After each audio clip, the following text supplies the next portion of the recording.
name is Kim, and I'm an acupuncturist practicing in Tel Aviv currently, and I come from South Korea.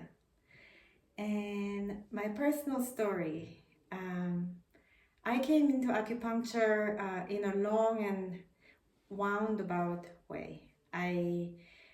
First, I was very much interested in psychology.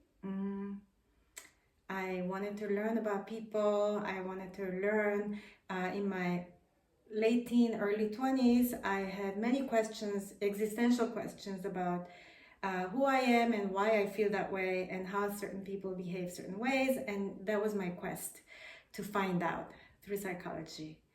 And then before I ended my studies, I had a chance to move to Hong Kong. And there I met a friend who introduced me to her father, who's an acupuncturist. And he was a famous acupuncturist in Hong Kong. And I started working in his clinic, not interning because I didn't have any acupuncture knowledge in those days. I was just helping around the clinic and just with the running of the clinic, not at all around the practice. But it was so interesting for me to see all kinds of people coming in, and I think this is when my eyes were open towards this practice. I grew up in a family of doctors. My mother's father is a Western doctor, and my uncle, my mother's brother, is also an acupuncturist. So I grew up with it, and I come from such a culture. South Korea has acupuncture in the health system, so national health system. So it's something that I grew up seeing. When people fall down in Korea, you go immediately to an acupuncturist. You know, when you wake up and you have pain in your neck, then you go to an acupuncturist. So this is the kind of culture I came from. So I knew about it, but I never really paid attention as a kid. And then when I was a bit older in my 20s, I opened my eyes to acupuncture this way. And then I had a chance to move back to Korea a few years after that. And I saw a small ad in the newspaper introducing about acupuncture. It was a hobby course for people who want to take a course in acupuncture to learn more. So I took that course for 6 months, and I was like, wow, this is it. I found my work. I want to work in this. So I enrolled myself in a university program, and I learned acupuncture. This was my journey to acupuncture. So I learned acupuncture like this, and at first it was such a scary thing for me to practice on people's body and to use needles to supposedly help people, but it's a scary thing to poke people's body in so many different parts of the body. And also to learn about meridians. Is it real? My questions were always, I know that they talk about this in detail in so many different theories, but is it for real? Do meridians really exist? Does energy really pass through them? And when I put needles in these points, does it really do what it says it does? These were the questions that I had studying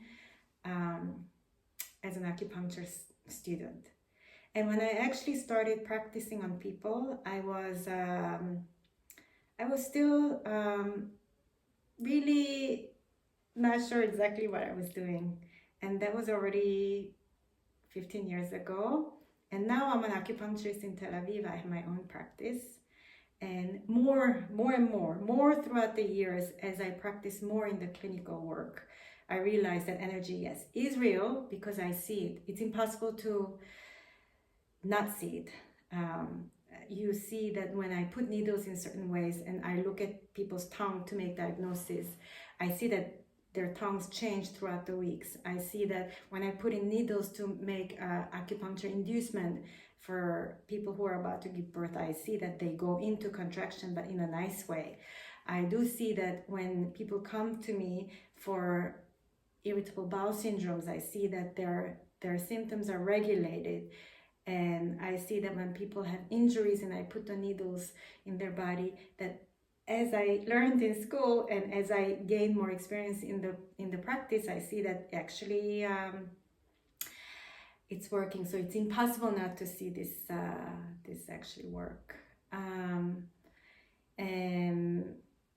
in my practice right now in Tel Aviv, I treat all kinds of things. What does that mean?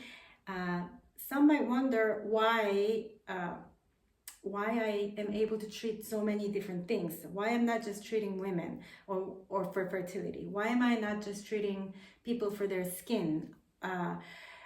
Why am I not treating people just for their migraines or for their stomach issues and specializing in them? It's really because in Chinese medicine, you don't treat the symptoms and you don't divide things into one section of the body.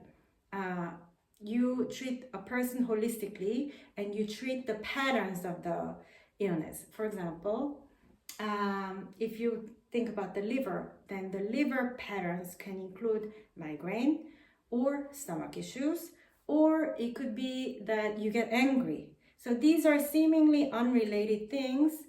They can manifest themselves in a stomach issue, in headaches, or in feeling really, really unsatisfied and frustrated in life. But and in Western medicine, they can be divided into psychology and gastro or neurology departments. But in Chinese medicine, we see that there are connections to these things. So I treat this together. There are hormonal issues that actually manifest themselves in infertility, skin issues, their growth issues. There are many different ways. So this is why I treat so many things, and also this actually broadens my knowledge as I practice more and more. So I hope you enjoyed this content, and if you are curious to hear more about different stories in acupuncture, and if some of the things that I spoke about resonates with you, please don't forget to subscribe and press like. It really helps this wonderful medicine, grow and continue. Thank you.